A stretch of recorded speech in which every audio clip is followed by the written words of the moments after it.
Donning my VR headset-shaped ski mask and catching the nearest copter up to the slopes, I decided to give Powder VR, a ski, snowboarding, and wingsuit simulation, a try.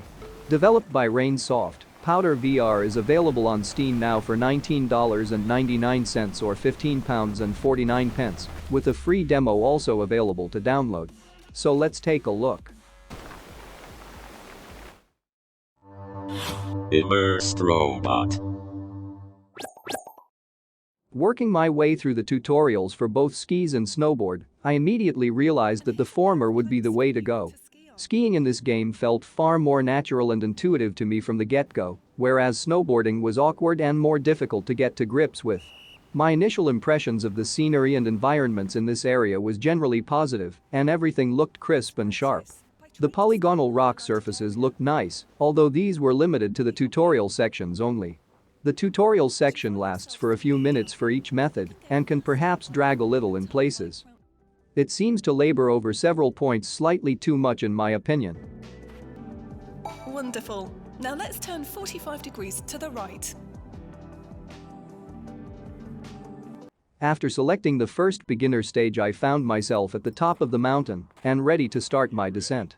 I turned on FPS VR just to check in on game performance, as I noticed a few stutters here and there. Running the game on high settings with Steam VR's super sampling at 150%, 90 FPS was running generally fine, but there were definitely places where my system struggled. My full PC specs are in the description to this video, but I am running an RTX 3080, so this was a little surprising. The scenery and general graphical appearance was nice, but certainly not mind-blowing, and I was confused by the occasional drop into reprojection here and there. However, tweaking settings gives users the option to reduce graphics for their system. You can jump by holding down the trigger and releasing it. You'll have to jump over the river to complete the run. Try to release just as you reach the arrows at the end of the ramp. Starting my initial runs down the mountain, I felt the sense of speed in this game was fantastic. Still using the skis rather than snowboard, I felt in control of all times, and slowing down or turning corners felt reasonably intuitive as I sped down the mountain on these first few runs.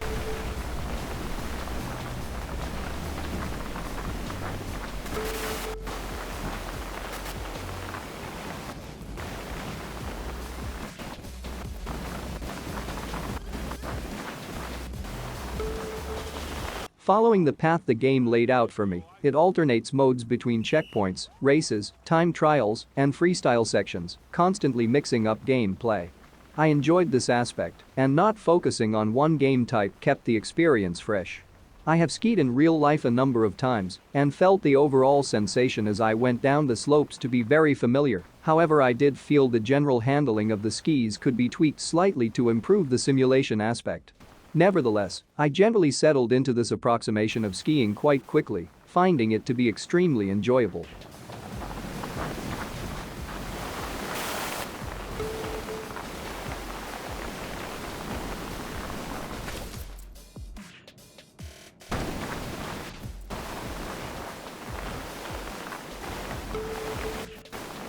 The races, which pit you against 3 other computer-controlled players, were probably the most exhilarating in my opinion, and the game encourages you to take shortcuts and adapt to the courses in order to gain an advantage over your opponents. This can sometimes pay off, while other times slow you down. The difficulty level felt exactly right during this first part of the game, not pushing your skills too much to rank relatively high. I'm looking forward to see how difficulty ramps up as I play more.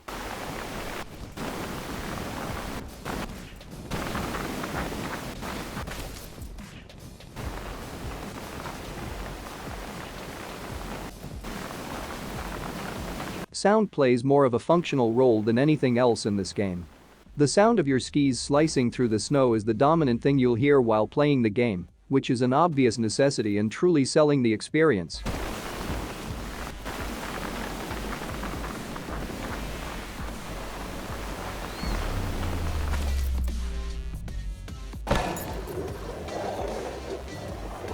It worked perfectly well, and I have no general complaints about the sound design at all. Overall, I thoroughly enjoyed my first play session in this game. It felt tight, reasonably well designed, and contained enough game modes to keep me interested. There are a number of issues that I would like to see tweaked in future, however. The tutorials felt a little laborious in places, and general game optimization needs work.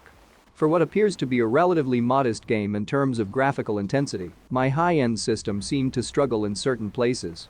Playing on lower-end systems could cause problems for some players, so go in keeping this in mind.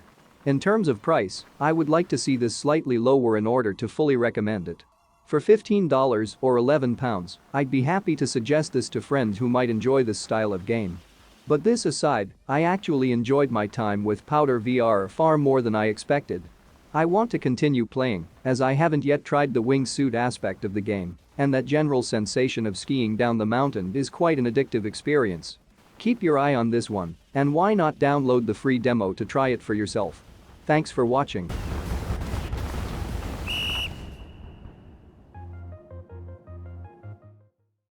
Well, that's pretty much it for this video.